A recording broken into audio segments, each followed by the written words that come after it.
শবে কদর পাওয়ার সহজ উপায় কি?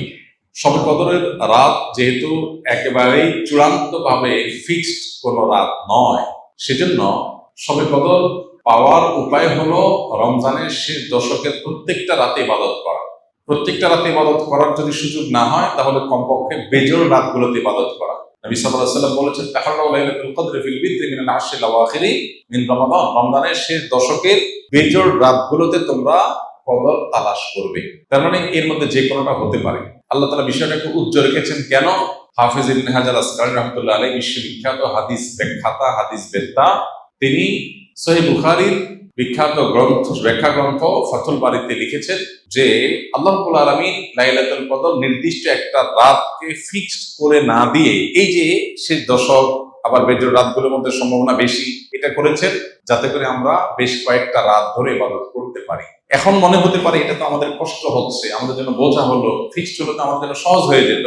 মরার পর যখন আমলনামা হাতে পাবো, তখন মনে হবে ইস, এই লাইলাতুল কদর আল্লাহ শেষ 10 রাতের মধ্যে রেখেছেন। পুরো রমজান রাখতেন তাহলে 30 রাত ধরে ইবাদত করতে পারতাম, কারণ তখন লাভটা চোখে আসবে এবং দেখা পড়বে। এই জন্য লাইলাতুল কদরের জন্য শেষ সাথে বেশি বেশি ইবাদত করতে হবে। এটা হলো লাইলাতুল কদর পাওয়ার সহজ উপায়। আরেকটা সহজ উপায় আছে, সেটা হলো ইতিকাফ, যেটা এতক্ষণ বললাম। আপনি মসজিদে যদি ইতিকাফ করেন, তাহলে লাইলাতুল কদর পাওয়াটা এমনিতেই সহজ হয়ে যাবে।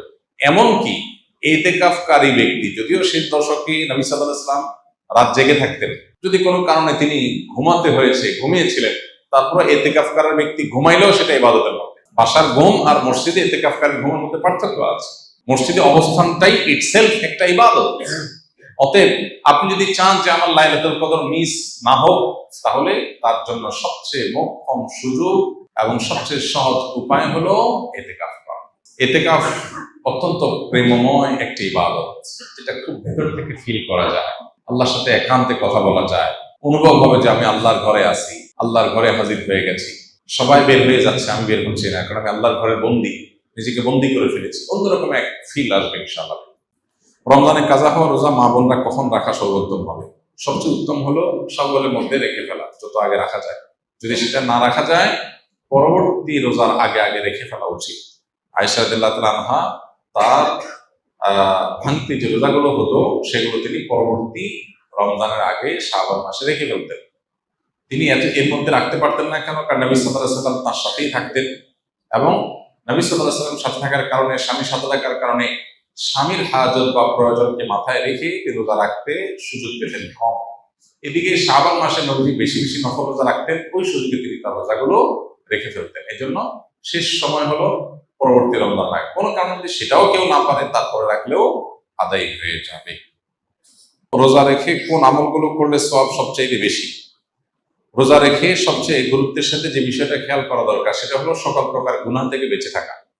সকল প্রকার গুনাহ থেকে বেঁচে থাকা। আমি রোজা আছি, আমি গীবত করবো না, আমি রোজা আছি ঝগড়া করবো না, আমি রোজা আছি গালমন্দ করবো না, আমি রোজা আছি মিথ্যা কথা বলবো না, আমি রোজা আছি হারাম কোনো জিনিস ফেসবুকে, ইউটিউবে, মোবাইলের বাইরে, অফলাইনে, অনলাইনে কোনোভাবে দেখবো না।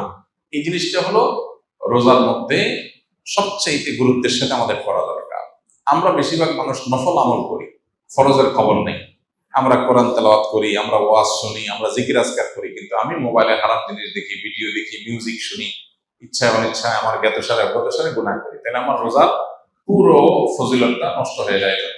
নবী সাল্লাল্লাহু আলাইহি ওয়াসাল্লাম বলেছেন, রব্বা সাইমিন লাইসা লাহু মিন সিয়ামিহি ইল্লাল জু। বহু রোজাদার আছে, রোজা থেকে উপোস থাকা ছাড়া তার কোনো উপকার হয় না। সেজন্য এই জিনিসটা খেয়াল করা দরকার। আর এর পাশাপাশি নফল আমলের ভিতরে সবচেয়ে বেশি করণীয় কোনটা, যদি সেটা বলেন তাহলে বলবো রমজান মাসে কোরআনে কারীমের প্রতি আমাদের বিশেষ গুরুত্ব থাকা উচিত। এর বাইরে দোয়াটা বেশি বেশি পরিমাণে করা দরকার আমাদের। রমজানে কোনো ব্যক্তি হঠাৎ এমন অসুস্থ হয়ে গেল যে সাহরি খেয়ে রোজা রাখতে পারবে না, সেক্ষেত্রে ওই ব্যক্তির রোজার কাফারা কি হবে? কারণ যদি আসলে রোজা রাখার মতো সামর্থ্য না থাকে, তাহলে তার কাফারা হবে যে তিনি এই রোজার জন্য পরবর্তীতে রোজা রাখবেন। আল্লাহ বলেছেন, ফামান কানা মিনকুম মারিদান আও আলা সাফারিন ফাইদ্দাতুম মিন আইয়ামিন উখরা। যে ব্যক্তি অসুস্থ হবে অথবা সফরে থাকবে, সে অন্য সময় সে রোজা রেখে দিলে আদায় হয়ে যাবে, গুনাহ হবে না। কিন্তু অসুস্থতাটা এমন লেভেলের অসুস্থতা হইতে হবে যে এই অসুস্থ অবস্থায় তার রোজা রাখার কোনো সুযোগ নাই, রাখলে তার জীবনহানি বা অসহনীয় কষ্ট হবে। হালকা একটু জ্বর হলো, একটু সর্দি হলো, একটু পেট খারাপ হলো, আর এমনি রোজা ভেঙে ফেললাম, ঠুনকো অজুহাতে রোজা ভাঙা যাবে না।